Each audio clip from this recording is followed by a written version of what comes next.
Hey everybody, hey traders, Chris Pulver here. Doing the video on Saturday evening. It's August 10th. What a wild week. I just wanted to take a few minutes just to address the community, talk about what happened last week. I'm sure any traders out there that are pseudo active in their portfolios noticed we had a crazy change of sentiment in just a couple of days. So um, the market was calling for essentially an emergency rate cut on Monday by the Fed, and then by Wednesday or Thursday, it kind of went back to normal. So what I thought was interesting, a couple of things here. I'll get to the technicals in just a moment.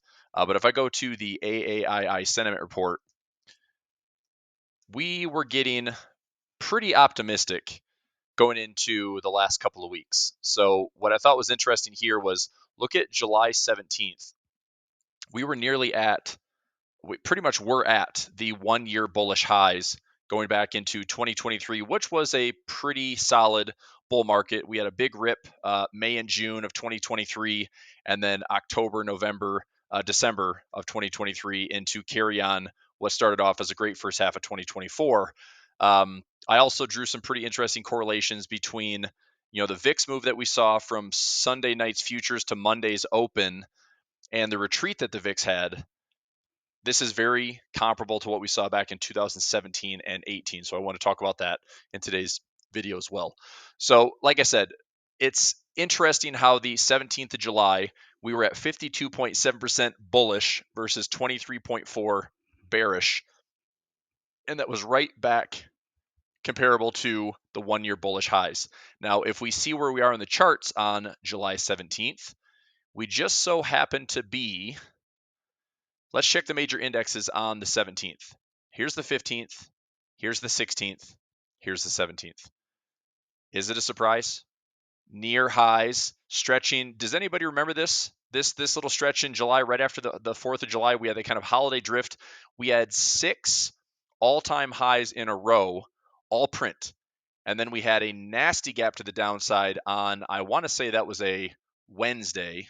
Yep, so I've got Wednesday at the bottom there. So we had a Monday, Tuesday starts the week, cracking these all-time highs, 6 in a row going through the holiday week. And then we really just had a big dent that didn't recover. And so we had a flush to the downside, a little recovery, another big flush to the downside, a little recovery. And then this was the interesting combination of Thursday, Friday with a massive gap down, and then Friday to Monday's open, massive gap down. Now, a lot of things were also happening in the background. We had the carry trade of the Japanese yen unwinding right around the same time, the Nikkei itself unwinding right around the same time. So I want to show that here, but it's not a surprise. Right around that, so the Nasdaq actually peaked a little bit earlier. Here's the 10th and 11th. That's the Qs. If I go to NDX, same thing. So 10th and 11th. Again, you can see all-time high, all-time high, all-time high. So that's 1, 2, 3, 4, 5, 6 all-time highs. Gave some back, struggled, and then the gap started to line up across the board on the major indexes. This is when we also started to see that the Russell was performing differently. The Russell ended up holding and sticking to these highs even through FOMC on July 31st, before we had a massive reversal on Thursday, the day after FOMC, and just a huge dump from Friday to Monday's open. I want to talk about the Nikkei for a moment here. I have to say, watching the Nikkei last week, it was probably the first time in my career outside of 2008 and 2012 and 2022 that I was really paying attention to the Nikkei and the Japanese yen, because this, as it kind of poured into the risk-off tone that absolutely was an influencer to what happened with U.S. markets on Monday's open. I did a webinar on Sunday night and was noticing that we gapped lower in the U.S. futures market. So I'm watching the ES feed here, and we gapped lower. We're pushing red all evening. And I thought, oh boy, this is going to get pretty interesting coming into Monday's open. And by the time we saw Monday's open, a lot of damage was done. I would say traders should consider themselves lucky that we opened and immediately started to rally. And as Monday closed in Asia and Monday kind of stabilized in the US almost immediately, I did say that coming into the rest of the week, Tuesday better be an up day on the Nikkei 225, and we better see a weaker Japanese yen. I did post something about that, and I want to share that with you right here. So I have a couple of charts. I mean, look, there's no denying that if you're following any type of data out there, what happened last week is going to be remembered. This was the second largest single day VIX spike. It was the first largest reversal on the VIX. It was the largest 2 day drop in the Nikkei. And what's interesting is when we have these big spikes in the volatility index, it tends to lead to gains in the stock market. When we had a huge drop in the Nikkei, it tends to lead to gains in the index. When we see that the VIX is above 35, it tends to lead to gains in the index. Just depends on if you're looking out 3 months, 6 months, 1 year plus. For the longer term investor, this is most likely a good buying opportunity because you instantly had a 27% discount in the Nikkei, you had a 20% discount in the Nasdaq, and you had around a 10% discount on the S&P. So, as a long-term investor, those are really good levels to be adding into that. Now, does this mean that the bottom is in? We'll find out. I'll talk about that in a little bit. Let me go to my screenshot that I was talking about here. So this image is Monday, August 5th, as we came into trading. Now, currencies trade 24.5 and a half. Futures trades essentially 24.5 and a half. And so the futures market was ripping on Sunday night to the downside. The Japanese yen was ripping all evening going into that Asia session, into the London session.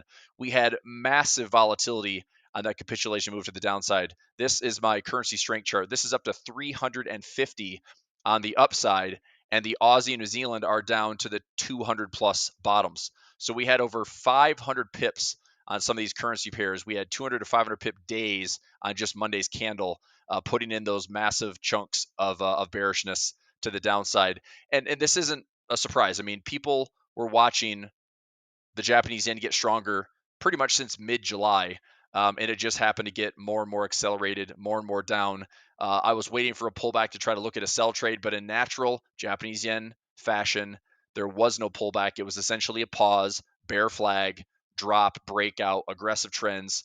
And I've just been talking to traders about looking to stay with short-term alignments and not get burned by any type of crazy move in the Japanese yen. Just trade what you see, keep it simple. And, for the last couple of weeks, anybody that's been holding Japanese yen long, meaning Japanese yen strength, has been rewarded in a big way.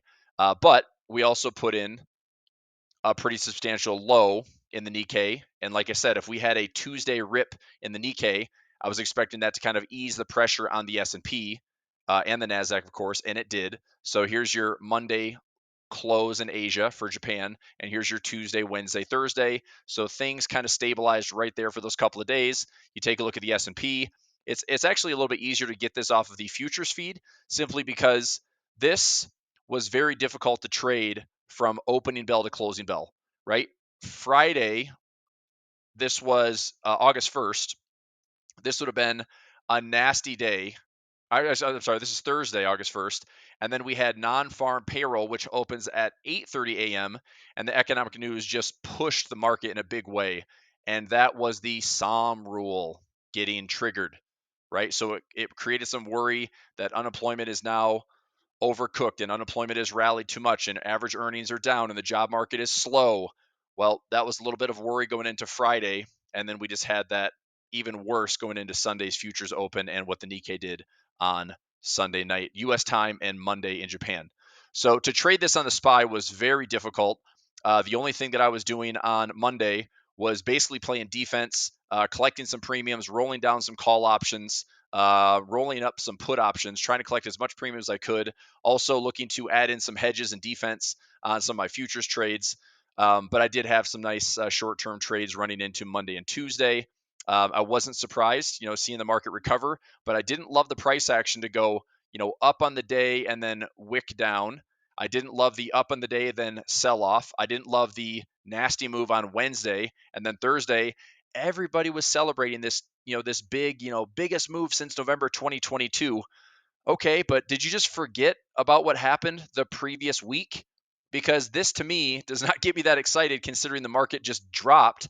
And again, this is the S&P down about 10%, and most of that sell-off happened in 3 days, right? We're down about 9.6% from top to bottom, and from Friday, excuse me, Friday during non-farm payroll was this gap, but Thursday sell-off into that Monday open, almost 8% of the 10% was just in that 3-day window. So I could care less that the market had a good day.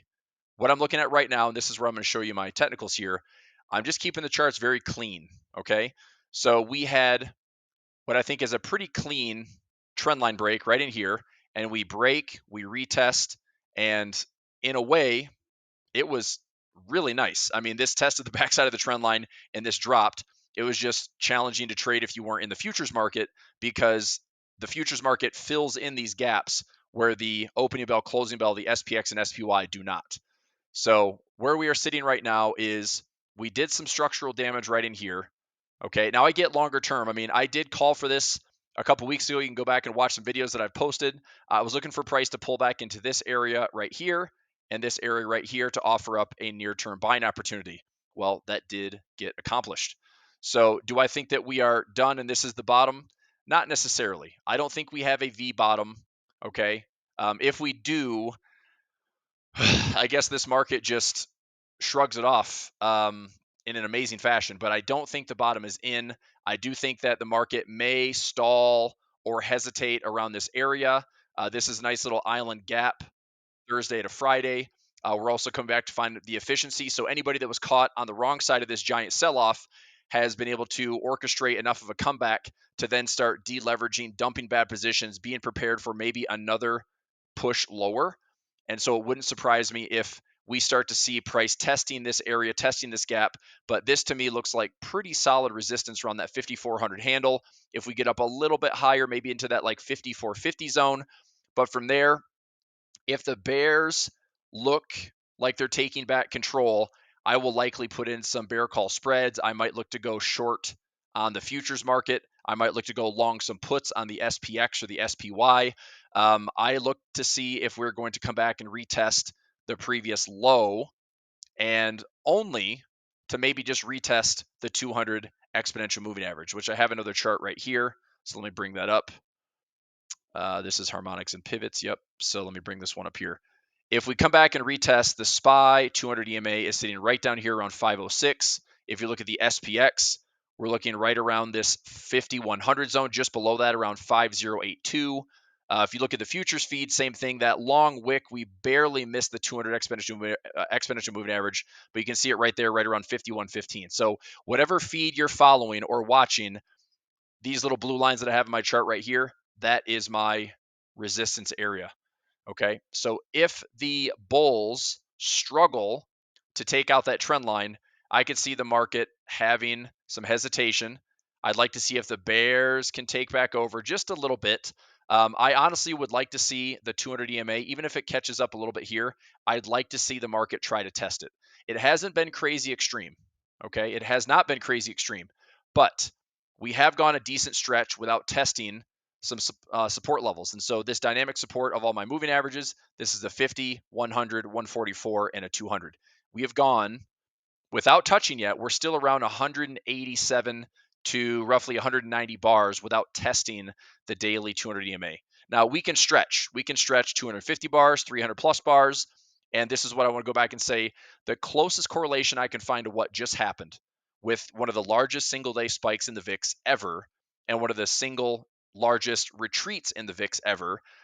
This reminds me a lot of 2017. So I'm going to go back a little bit further here, just have a brief history lesson. And, I'm looking for some explanations. I'm looking for something that, helps me prepare better. And this is on a daily time frame. You can see right here that this was 2016, the last time we tested the 200 EMA. And once we got into 2017, right in here, January 2017, this market was one of the most low volatility bullish markets that we have ever seen. In fact, 2017 did something that the market's never done before, which is every single month was closing green. There was not a single losing month in 2017. Now, what did that translate to? Well, that translated into a massive return for investors when we looked at January and even the high into the end of January into early 2018, the market was up close to 30%. But you notice that it did it with very shallow pullbacks. In fact, I think the largest pullback we saw was around 2.5 to 3.5% this entire year. And so this means crazy low volatility and we get up into this kind of capitulation move, we start to stretch overbought conditions with divergence, and we had a volatility event right there. Now, it's eerily similar. Look at this high to low. This drop was right around 11 to 12%. Okay. In fact, let me zoom in and make sure I'm not just making up this number. So the initial drop, let me go to the initial drop first. The initial drop was right around 10%. So right there with that red candle, we're sitting around 9.7%. Very similar to what we saw in the S&P just last week. Now, notice sell-off, aggressive recovery, retested the lows, and then we kind of stabilized from there. Now, it did take some time to get back to these highs, right? In fact, all of 2018, we started out pretty much at a low at 2018. The market worked its way up through most of the year.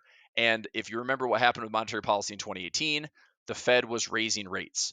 And on that fourth rate hike, the market, for some reason, didn't love it. And we went into that last quarter of 2018, and this market was dumping hard. And even into December, it was even worse. So, top was in here right around equal highs. You can see that the bears just took it over with a big aggressive candle. We went choppy for a couple of months, and then December at the end of the year, pretty much, this is like a horrible holiday window. I remember that vividly, but early December, so pretty much post Thanksgiving into December, this market just tanks all the way into the end of the year. And Merry Christmas, everybody. We put in a bottom pretty much the day after Christmas, which I would say is fortunate because what happened? The Fed came in and backstopped it very early. So we went right back in 2019, started to cut rates, kind of reversed their course, and all of a sudden we're sitting here back at all-time highs. It is like this is a V bottom, okay? This is not a V bottom. This is a sell-off, a retest, and the market stabilizes here, finds ways to justify getting to all-time highs, but it wasn't without a ton of volatility. So my point is, this low volatility run we saw in 2017 was very close to what we saw for most of 2024. If I fast forward here, let's get into 2024. Okay, so there's our Q4 2023 rally. We start out right here in early January 2024, barely a pullback and super low volatility. We had a bit of an April correction that picked right up. And, fortunately, Mag 7 kind of saved the market in this, April to May window. But this time, earnings have already kicked in. Mag 7 couldn't save the stock market. And instead, it was the unraveling of the Japanese yen, the deleveraging, and the Nikkei dumping the way that it did. But like I said, to long-term investors, this is probably a good buying opportunity. Now, the real question we have to ask moving forward is, will the Fed be cutting rates in September for the right reason?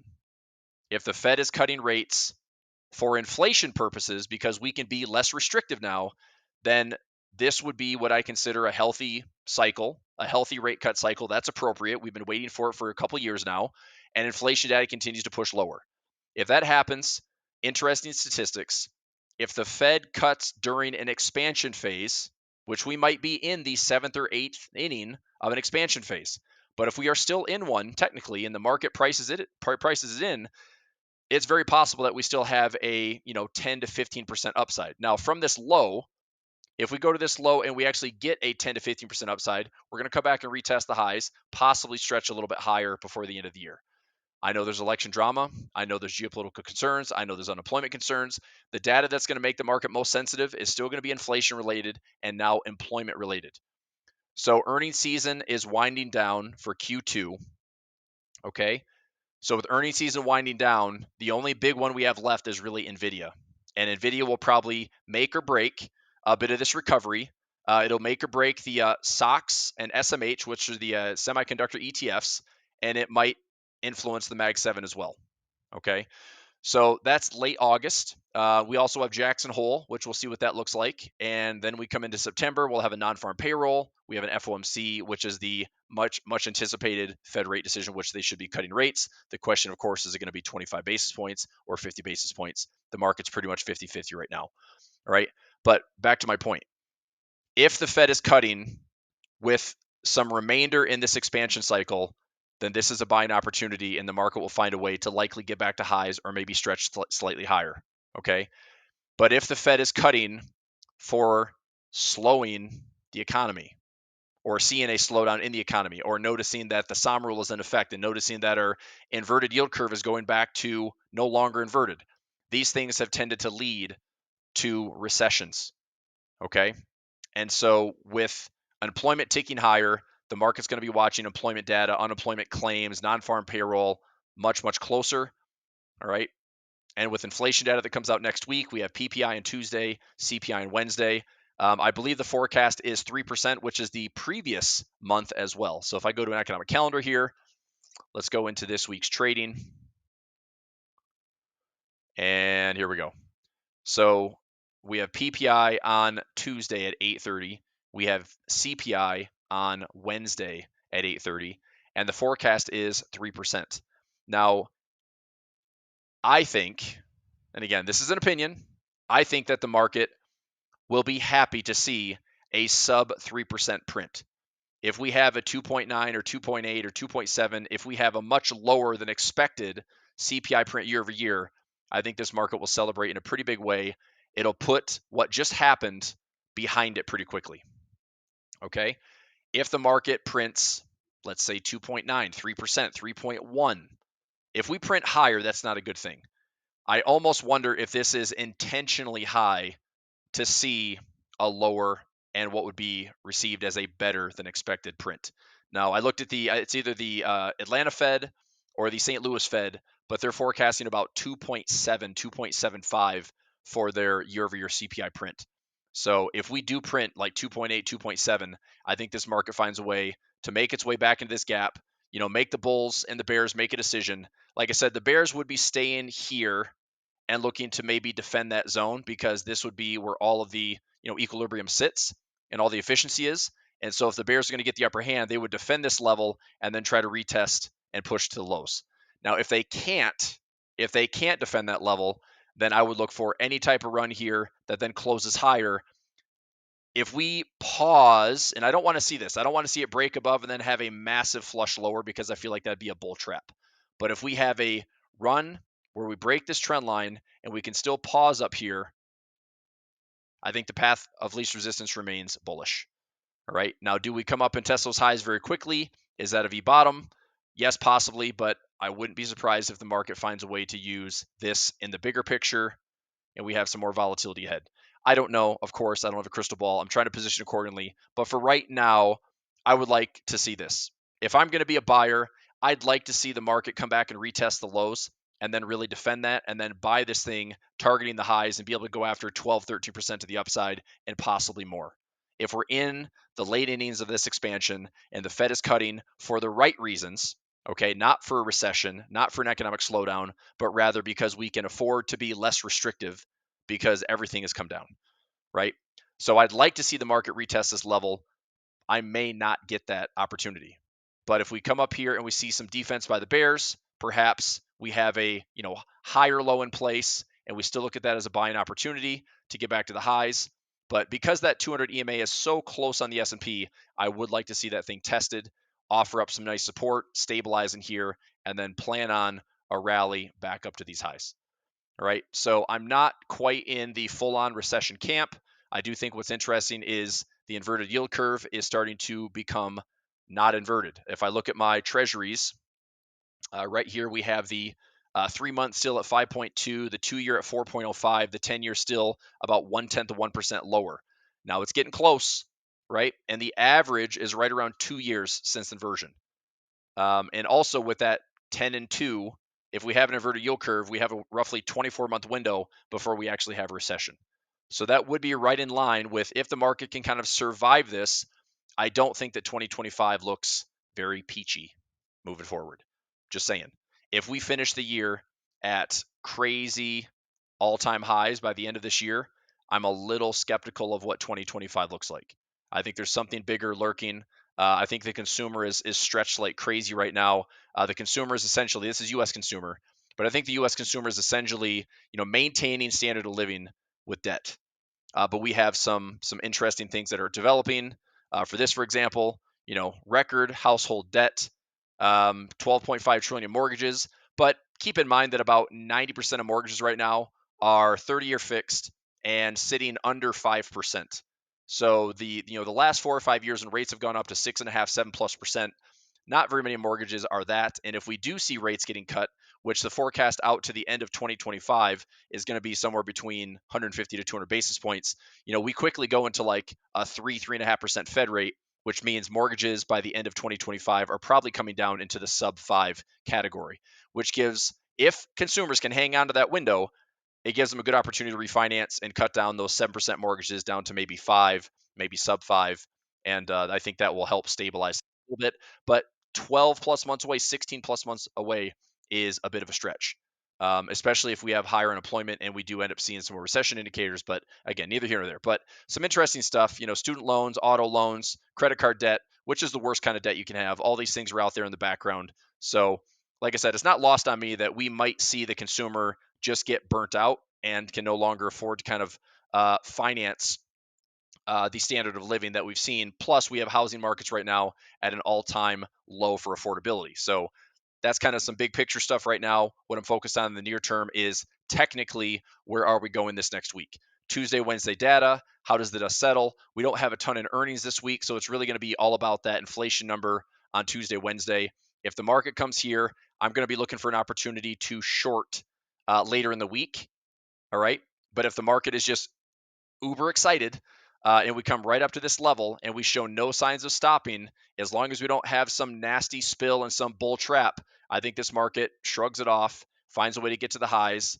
And great, congratulations, you just dodged a massive bullet with the VIX spike, and we'll see where that ends up settling over the next couple of months. If I look at term structure of the VIX and we go out to, let's go term structure here.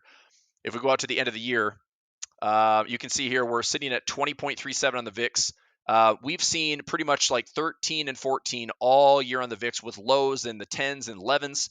Having this re-elevate, this is interesting. We're going out to October here looking for an elevated VIX. But I still think that elevation comes a little bit sooner. So I just check on this now. I mean, this is way more important that we had a big volatility event, and I'm checking to watch to see how this kind of settles back in. But volatility is a mean reverting instrument and measure. I think after putting in the big fat spike on the VIX and having one of the single biggest, second largest, like I said, second largest spike in a single day, and then one of the largest on record declines another day, it really was a complete opposite reaction from Monday to Thursday. You had what couldn't look any worse to what was being praised as couldn't be any better. And I just think that's crazy. Like, it just shows that the market has so much emotion behind it that it does make these really nasty sell-offs worse, and it does make these rallies and asset bubbles almost longer than you expect them to run. So at the end of the day, it's trading, and it's never easy. But historically, when we have world wars and inflation and deflation and rate hike cycles and fiscal and monetary policy for the last 70 plus years, 100 plus years almost, the market finds a way to just shrug it off. So we'll see. But I look at it as a long-term investor. You are looking at buying opportunities. As a near-term investor, you're playing some defense. I am willing to spend more on hedges and things like that. So anyway, for the sake of time, I'll let you go. Thanks for watching. And there will be more coming from me this next week. But like I said, Tuesday, Wednesday inflation data. Let's see how the market responds. Watching the price action levels very carefully. If we get into this level, this kind of island pocket, all three of these, let's just focus on the S&P. Here's my clean chart. So there's the SPX right in here, right around that 5,400 handle if the bears are going to step in and defend it. The SPY right around this 540 level, and the ES or the E-mini futures right around this 5430 to 5450 level on ES. And if the bears are going to step in and defend that, then keep an eye on that price action. Otherwise, the bulls would have to see if they can push through this week and actually take out this trend line, which gets us up into 55 or 56. If we defend that level and we stay at this level, there's a good chance our next push to the upside could be maybe the election bump. It could be something with NVIDIA.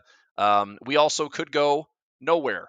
Maybe this week is extremely quiet because the market hasn't really made up its mind on what's more important. But with some inflation data, I do think it matters, and I'll be watching. So, all right, thanks for watching, and I'll see you in the markets. Take care. Bye.